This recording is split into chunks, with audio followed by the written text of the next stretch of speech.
Welcome to chess, ladies and gentlemen. How's everybody doing out there? Magandang umaga, aking baga kaibagan, kumusta, maraming salamat for checking out my video and subscribing. Thank you guys very much. Anybody who is coming from Azerbaijan that's watching, salam to you. Qxd3 I believe is how you say it. Qxd3. Yeah. Qxd3 for coming and looking at my video. Anybody who speaks Azerbaijani, feel free to correct me if I'm speaking it slightly wrong. I know salam is correct, but Qxd3 I might be kind of off in my pronunciation. So that's with any of the languages that I speak. If you ever hear me say something that sounds slightly off, just feel free to let me know and correct me. And it just makes me better. I want to be able to speak all of the languages that I do speak very well. And that's what I've always worked on. Anybody who knows me. Anyway. So I figured I'd go back and grab another one of the games from the Opera Euro, and so this is the game. This is a knockout round 4 game, and it's game 4. And so the good thing about it is whether you have a win, loss, or draw, a lot of the times like you usually have a pretty roller coaster game. So there's always a lot of interesting in no matter what games you show. Also good news, my eye is doing considerably better. Pretty much the redness is gone, the irritation is gone. So I'm just kind of waiting, just to be extra safe before I put my contacts back in, because I definitely don't want anything coming back, because that was a nightmare. But yeah, if you guys are ready to go, let's go ahead and take a look, see what we have for this game. All right, so we got D4, got knight to F6, we got C4.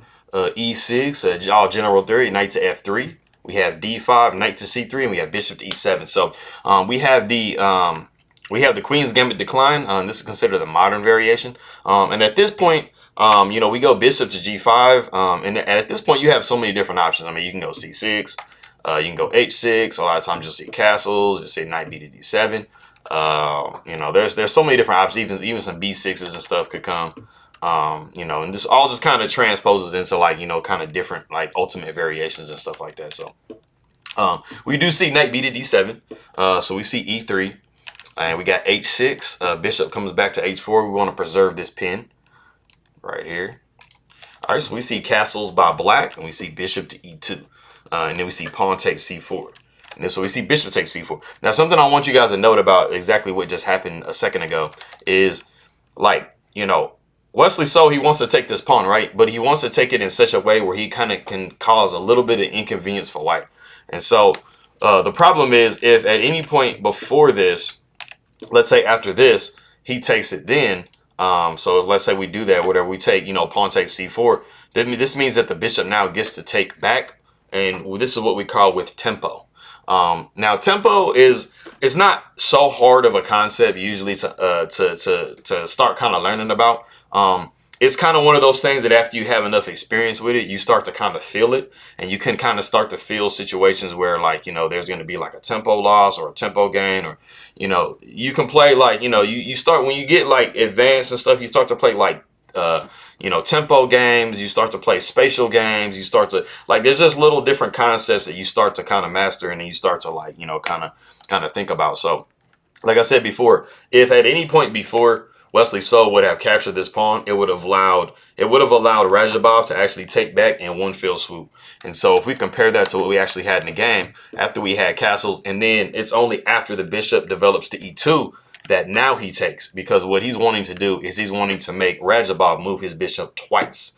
It's not like a significant difference, but there are some situations where it is significant. If you can basically force somebody to waste a move almost and then have to waste another move.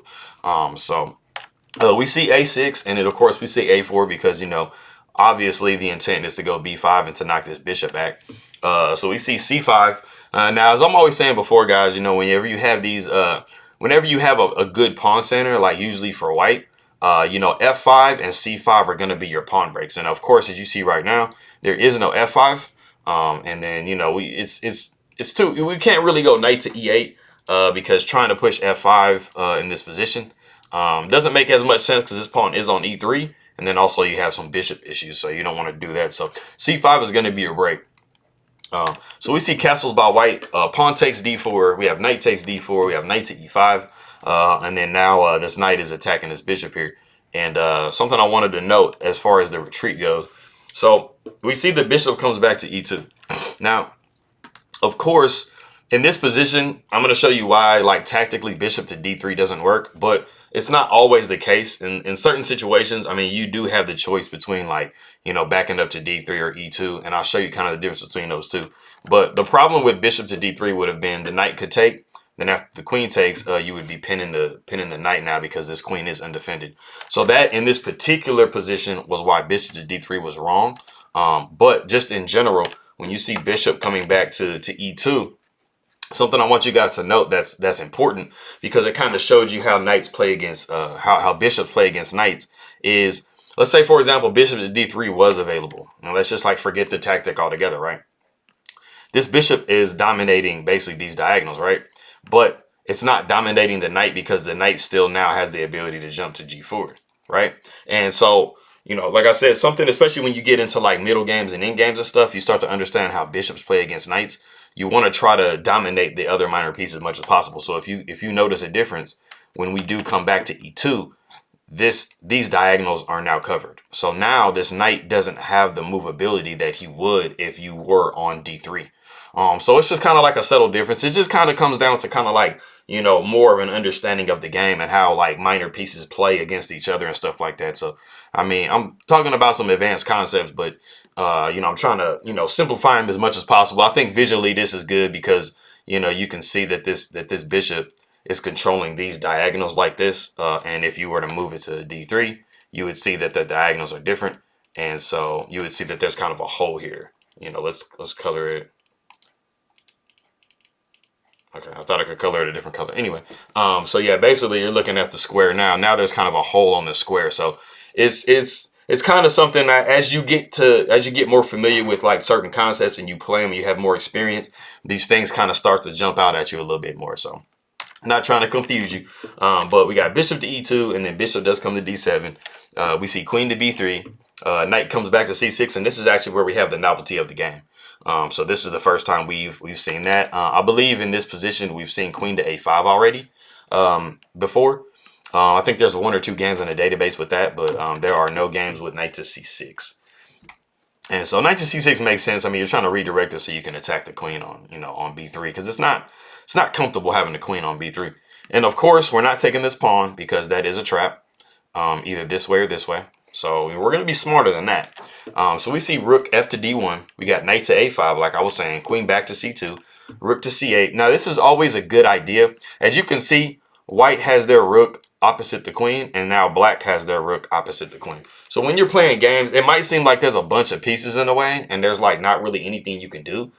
But, you know, something that's always good practice is putting the rook opposite the queen, no matter how many pieces you have in the way, because there can be some pawn trades, there can be some discoveries. So, you know, at the very least, a lot of the times you'll disrupt the queen's comfort, and sometimes you'll force the queen to go into like squares that they don't really want to go to, you know, like ultimately. So, you know, that's something you want to keep in mind. So we see knight back to b3. We got g5. Now g5 is pretty committal. You know, there are a lot of, don't get in the habit of doing this because this is a really horrible king side structure, like, you know, in front of your king. So you have to be really, really careful that you're not like allowing too many holes in your position when you're doing this.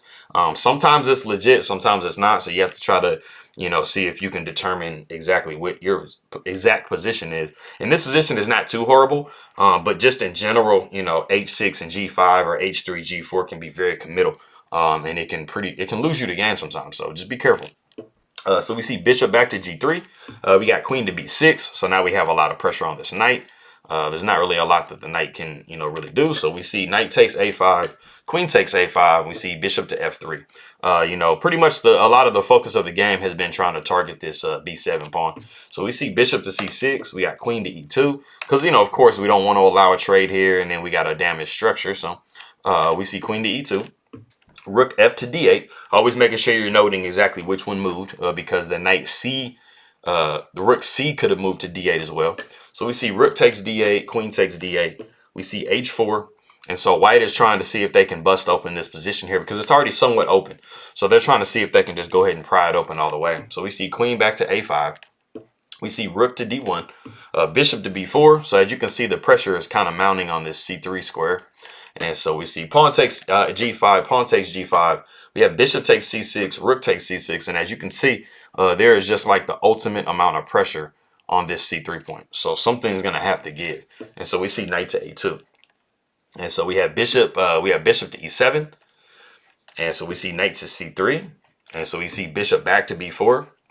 And so we see queen to d3, and this does allow a capture here. So we see bishop takes c3, pawn takes c3, and this is the position in the game. I actually want you guys to pause it and see if you can see what is a good move here and what does Wesley So do.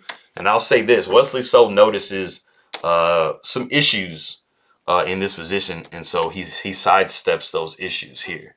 So like I said, if you want to go ahead and pause it and see if you can see what move Wesley So plays here as black, feel free to do so. Okay, cool. So for those of you that are saying take the pawn here, it's not that it's bad. Like so the queen taking the pawn is actually the worst move. So there's three moves in this position. There's king to g7, which was what Wesley So played in the game. So if you guessed king to g7, you were right. If you said capture the pawn, you might have either been like somewhat correct or you would have been wrong. So basically, if you were to take with the rook is going to be actually the better of the two if you were going to capture the c3 pawn, because it does place an attack on the queen, so it forces the queen to move. And then after something like knight to h5, you would see bishop to d6. But as you can see, even though you've given up a pawn, you know, the bishop is very, very good in this position. And so, you know, you just kind of have a lot of activity in an open position with this bishop here. So you've kind of given white a little bit. But if you were to say take with the queen, that's actually where you'd be getting yourself in a real bad pickle. So after the queen takes on c3, the rook takes on c3, you would see bishop to e5. And now you kind of have some problems. And so, you know, you're attacking this knight, you're also attacking this rook at the same time. So there's not a lot you can really do to save, you know, the exchange. So probably one of the best things to do is probably go knight to d5 or even knight to e4. You're going to be losing the exchange, so you're going to be up a pawn. So, you know, maybe something like this would come up. You know, maybe it's somewhat kind of playable, but, you know, it's definitely not the best position to be in. And then, of course, you know, just moving the king is just going to drop the rook altogether. So we don't want to do that. But yeah, so Wesley So is calculating and seeing all this stuff. So he goes ahead and he moves king to g7. And so that sidesteps everything. And so now we see c4 pushed. Because, you know, Radjabov was kind of like setting a little trap a little bit with that. And so we see queen to c5. We see queen down to b1. We see b6 just trying to, you know, make sure we secure all of our pawns and stuff. So we see queen to b2. King comes to g6, sidesteps the pin. We see rook to c1. We have knight to e4. Bishop coming to e5. We see f6. And we see bishop to d4. And so we have queen to f5. And Radjabov actually protects the f2 square. So he can try to move his queen with f3. And so then we see knight to c5. Actually, another possibility too, which pretty much amounts to the same thing, because we are pretty much in a dead drawn position, is just to go ahead and just snap off the pawn here on b6. And then the rook would actually take, and then the queen would take, and then we'd see, you know, we'd see a repetition of moves with this here. So that would be a draw. And then, you know, just kind of like, you know, similar to what we kind of saw, but, you know, just slightly different. So we see queen to a3, putting some good pressure on that knight. So we see e5, bishop takes c5, rook takes c5. We see queen to b3. We see pawn to b5, and then we see pawn takes b5. And this is actually the position that the players agree to a draw. Now, they're basically agreeing to a draw because there really isn't anything too much left to play for. So basically what you would have in this position as a continuation would be pawn takes b5. You'd see the rook swinging to a1. The pawn would take on c4, and then you would see queen to b6. And then you would see e4 to, you know, laterally protect the rook here. And then you would try to deflect the queen with pawn takes e4. The queen would sidestep that. You see rook to a7, you know, trying to put a counterattack with rook to b6. Not there. The queen would come to c7. And then after a couple of checks, you know, you would just probably go ahead and take here. This is just one possible variation that you could possibly encounter.